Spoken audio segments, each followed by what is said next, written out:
Hai, balik lagi di Poci, podcastnya Anak Agency episode 8. Nah, hari ini gue bakalan ngomongin hal yang seru banget soal tren apa aja yang ada di dunia digital sama orang yang suka ngulik dunia digital, suka banget ngamatin tren di dunia digital. Nah, langsung aja ada Mas Dodo. Halo Mas. Halo. Apa kabar? Alhamdulillah, baik. Nah, tadi kan aku udah ada opening soal nyinggung dikit nih, kita mau bahas soal tren di dunia digital. Nah, Mas Dodo ini boleh dong dikenalin sebagai siapa sih gitu? Oke, pertama-tama thank you udah di-invite ya di sini ya. Satu kehormatan lah sudah bisa hadir di sini. Kalau dari saya mungkin sebenarnya awalnya bukan kayak semacam praktisi digital pada umumnya lah yang langsung terjun ke sana. Jadi saya lebih ke bagian teknis untuk pengembangan aplikasi pertamanya. Nah, tapi karena satu dan lain hal dan ada perubahan juga lah di dunia digital, perkembangannya sangat pesat ya. Jadi akhirnya kecemplung lah di sana. Jadi pengalamannya campur-campur lah dan akhirnya setelah sekian lama akhirnya dunianya menarik juga nih. Dan jadi udah lumayan berpengalaman di sana dan terus mengikuti sampai sekarang lah. Gitu. Nah, tadi kan Mas Dodo ada bilang kayak menarik juga nih. Kayak menurut Mas Dodo apa sih yang menarik di dunia digital dan akhirnya memutuskan sampai saat ini tertarik nih di dunia digital, apalagi ngamatin tren kan? Ya. Gitu. Kalau dilihat dari perkembangannya sekitar let's say 20 tahun lalu kan sudah setiap fase di setiap tahun itu pasti ada inovasi-inovasi baru lah. Betul. Dimana mungkin yang dulu cuma awalnya dari cuma iklan-iklan di TV, terus billboard, lalu kemudian berubah masuk ke dunia website lalu ada muncul SEO, sosial media dan lain-lain. Dan itu setiap tahun selalu ada hal yang baru dan unik yang bisa dipelajari dan bisa mendongkrak sebuah bisnis. Dan yang lebih menarik adalah bagaimana kita bisa lihat dari tahun ke tahun selalu ada bisnis baru yang bisa berkembang dengan pesat melalui dunia digital. Gitu. Nah, berarti kayaknya setiap tahun tuh dari, ya tadi Mas Dodo 20 tahun, kayak perkembangannya tuh pasti ada aja setiap tahun kayak tantangan, terus kayaknya hal baru, jadi mungkin bisa dikembangin secara terus-menerus gitu. Betul. Nah, kalau ngomongin tren lagi nih, kan setiap tahunnya berkembang, bentar lagi kan bakalan masuk ke 2026. Menurut Mas Dodo, tren market di Indonesia nanti 2026 tuh kayak gimana sih? Ya ini selalu jadi hot topic ya di era-era transisi. Saya bisa bilang era-era transisi karena di dunia digital ini dulu yang sudah cukup terbiasa ya dengan sosial media dan sekarang mulai didisrupsi dengan AI lah. Iya, betul. Ya, jadi 2025 ke 2026 mulai jadi hot topic dan mungkin sebenarnya bisa dibilang AI itu akan mengungkit lah atau meleverage dari brand yang bisa mengutilize AI itu tersebut untuk membuat brand dia itu lebih kuat ya di ranah sosial medianya dan juga mungkin kalau misalnya kita bilang yang dulu let's say secara offline itu udah mulai sedikit berkurang, tapi di sisi lain selain sosial media ada juga website yang masih mungkin akan bertahan sebagai rumah dari brand itu sendiri. Tadi kan Mas Dodo udah ceritain pengalamannya soal menjadi praktisi digital. Nah, boleh dong diceritain tren di dunia digital itu seperti apa nanti ke depannya di 2026? Kalau misalnya kita bicara terkait tren ya, ini adalah sesuatu yang unik ya dari tahun ke tahun. Bisa dimana kita lihat kalau misalnya dalam satu dekade terakhir atau 2 dekade terakhir selalu ada pasangan-pasangan lah di masa transisi dan perkembangan sosial media atau branding dan semacamnya dalam sebuah bisnis. Nah, kalau kita lihat selalu ada pasangan itu, misalnya contohnya apa? Misalkan dulu kita pertama kali kita lihat itu iklan TV dengan billboard. Lalu di fase berikutnya ada juga let's say iklan TV dengan website dengan SEO. Website SEO dengan sosial media, dan sekarang mungkin untuk tren kedepannya ya pasangan yang barunya bisa dibilang di bagian AI ya, yang sudah lumayan hot di tahun ini ya.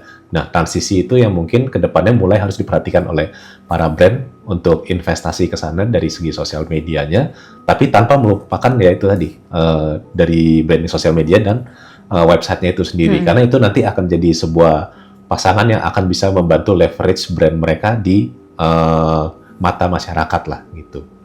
Oke, tadi Mas Dodo ada bilang brand itu penting buat punya website. Nah, menurut Mas Dodo, memang seberapa penting sih brand itu punya website dan didukung sama SEO?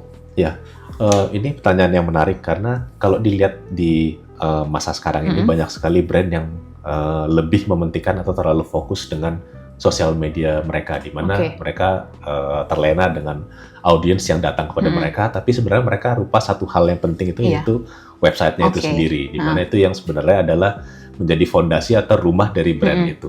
Jadi kalau misalnya kita lihat ambil studi kasus untuk brand-brand yang terkenal, mereka itu selalu melakukan branding tapi tidak juga lupa untuk mengembangkan websitenya mereka supaya mereka bisa berjalanan dan berdampingan. Karena itu adalah proofing dari brand itu.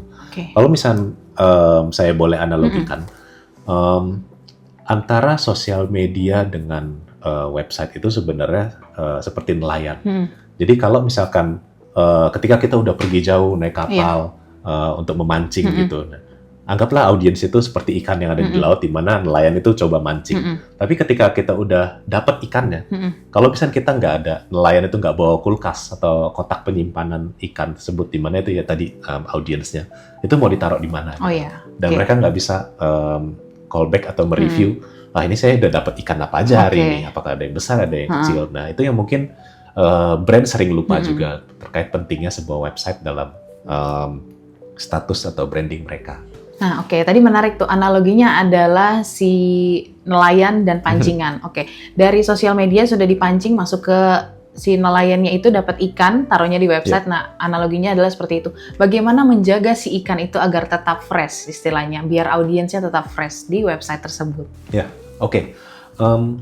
Kalau bagaimana cara menjaga audiens itu tetap fresh, ini kita juga harus perhatikan dua hal ya, karena kan gimana cara komunikasi kita keluar yang mungkin tidak terkontrol ya, karena kita menggunakan sosial media langsung ke mass market, dan ada juga yang lebih ke kontrol tadi di bagian websitenya.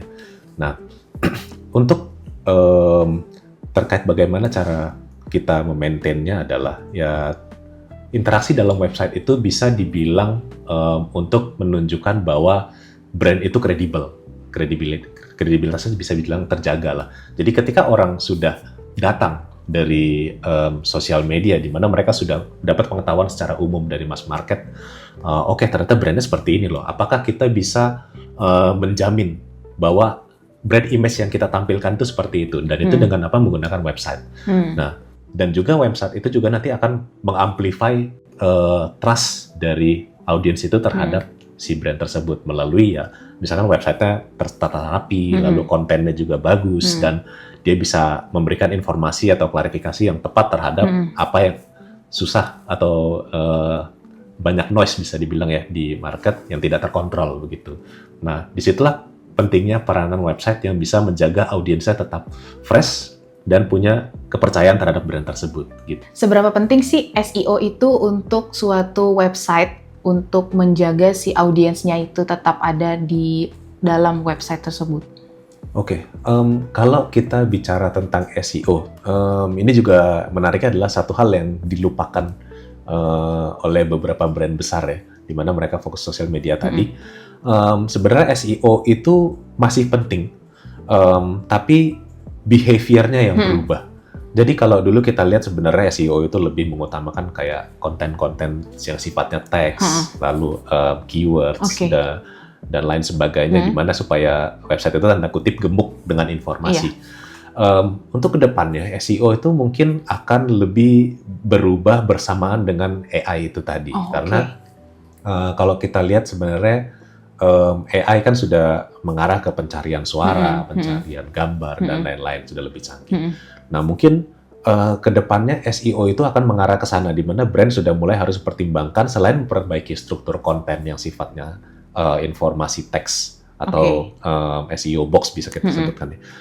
Jadi sudah bisa memperhatikan seperti tadi, kayak sudah ada konten suara yang baik, media ya, atau image atau video dan lain-lainnya, sebenarnya nanti akan ketika AI itu sudah mulai masuk ke ranah SEO, brand itu sudah siap gitu. Jadi nanti ketika sudah bisa berjalan bersamaan, kita bisa bilang brand itu juga sudah kredibel, tanda kutip, trusted di mata masyarakat. Gitu. Oke, berarti adalah adanya kolaborasi antara SEO dan AI yang ada di dalam si website ini. Jadi ketika AI-nya itu sudah mulai bekerja dan makin marak digunakan, SEO juga bisa langsung tap in nih. Ya, gitu. Dia harus adaptif terhadap perubahan itu. Oke, jadi banyak yang harus diupdate ya, nggak cuma teks doang, tapi yang tadi kata Mas Dodo adalah suara dan gambar juga.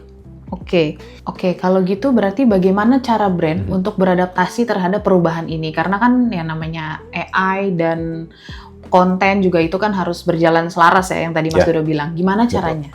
Kalau ditanya terkait gimana cara brand adaptasi ya, mungkin kalau boleh saya callback yang tadi, jadi ada 3 hal ya, di mana dari tipe customer itu ada yang sudah aware dengan brandnya atau sudah lengket lah bisa dibilang ya, stickiness-nya. Jadi sudah tahu bisa direct ke brand. Yang kedua yang mungkin sudah tahu tapi masih ragu-ragu lah tanda kutip ya, itu yang biasanya mereka ingin mencari tahu lebih dalam terkait brand itu dan diiringi dengan yang kita bisa sebutkan sebagai intent. Nah, yang ketiga ini brand orang tersebut atau audiens masih belum tahu sama sekali, di mana kita harus menaikkan awareness-nya yang biasanya kita woro-woro lah di sosial media gitu ya. Nah, mungkin kita bisa fokus ke yang 2, yang untuk mencari awareness dan gimana cara mengubah intent itu. Nah, kalau misalkan mencari awareness seperti biasa, yang umumnya dilakukan adalah gimana cara kita memaintain sosial media dengan baik ya, komunikasi ke customer, terus bagaimana brand image kita ditampilkan supaya bisa dilihat klien sebagai apa brand kita ini di masyarakat luas ya, persepsinya seperti apa. Lalu ketika awareness-nya sudah dapat, tadi berkaitan dengan yang SEO tadi atau intent. Jadi ketika sudah dapat attention-nya kita grab, gimana caranya mengubah, itu kan pasti customer sudah punya ada, oh pengen tahu nih brand ini sebenarnya apa sih, lebih detail, lebih ingin mengenal gitu. Nah, intent itu ditranslate dengan apa secara teknisnya, yang tadi salah satunya SEO yang harus kita mulai adaptif terhadap AI itu tadi ke depannya. Dan itu yang mulai harus dipersiapkan, juga teknologi-teknologi baru, baik itu kalau misalnya dalam proses development ada perbaikan buat back-end, front-end, lalu gimana cara presentasinya bisa lebih cepat ya dari server side-nya dan lain-lain, itu yang mulai harus dibenahi lah, diperbarui dan di-maintain oleh sebuah brand. Oke, dari penjelasan yang tadi kan banyak berarti ya tantangan dan apa yang harus dijalankan. Nah, gimana sih di 2026 nanti buat brand baru biar bisa muncul ke permukaan dan dilihat oleh audiens, dan juga brand lama biar tetap relevan nih di 2026 nanti? Ya, oke. Sebelum masuk ke teknis, mungkin kita penjelasannya secara general dulu dan kita bisa lihat lah perkembangan branding dan marketingnya dari 1.0 sampai sekarang udah berapa .0 lah. Iya. Ya. Untuk brand-brand ini sebenarnya kalau secara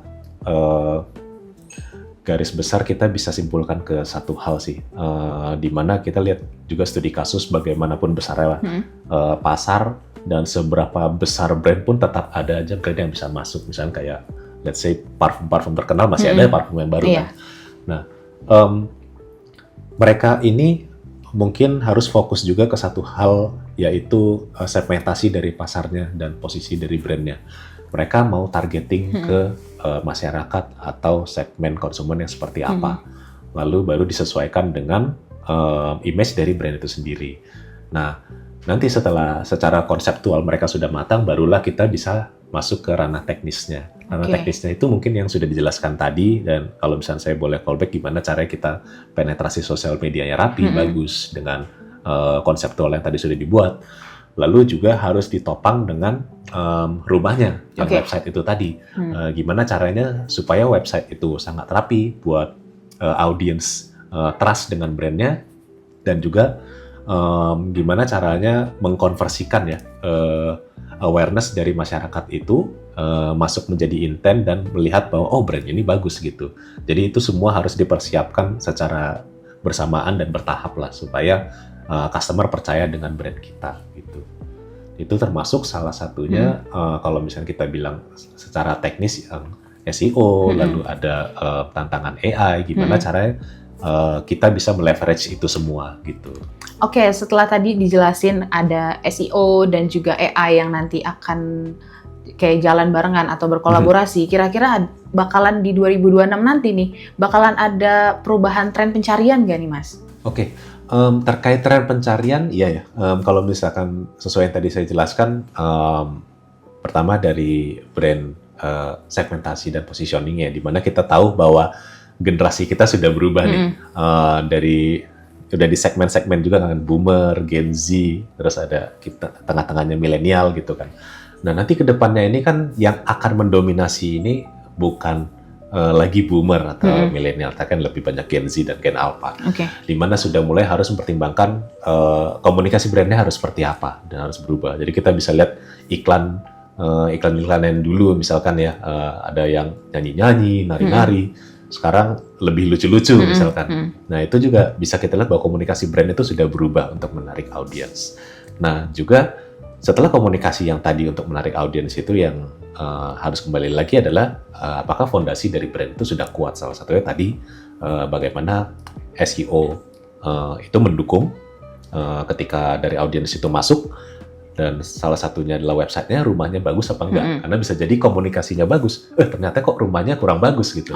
Nah itu yang harus dipertimbangkan dari sebuah brand supaya bagaimana berjalan dan kolaborasi dengan baik. Dan juga tentu tadi dengan adanya AI, pekerjaan itu pasti akan jauh lebih cepat, dan brand mana yang bisa meleverage AI itu pasti akan maju lebih cepat lagi, dan juga tentu harus disupervise dengan baik. Wah seru banget nih Mas pembahasan yang tadi, mulai dari kita ngomongin tren di dunia digital, terus nanti tren apa aja nih di 2026, sama gimana cara brand buat adaptasi nanti di perubahan di 2026 nanti seperti apa. Nah, buat kalian kalau misalkan mau brandnya tetap keep update dan aset digital tetap update biar relevan di 2026 nanti, bisa banget konsultasi ke Art Digital. Bisa langsung aja kontak di sosial medianya Art Digital, ada di Instagram, Facebook, TikTok, YouTube, dan juga LinkedIn. Kalian juga bisa email di info@artdigital.co.id. Bisa juga cek portofolio Art Digital di artdigital.co.id. Nah, thank you banget Mas Dodo buat sharing-sharingnya. Thank you. Kalian juga bisa request nih buat kira-kira nanti Poci bakalan bahas apa lagi ya next episode-nya. Langsung aja komen-komen di kolom komentar di bawah ini. Nah, aku Feby dan juga Dodo. Pamit undur diri, sampai jumpa. Sampai jumpa. Dadah.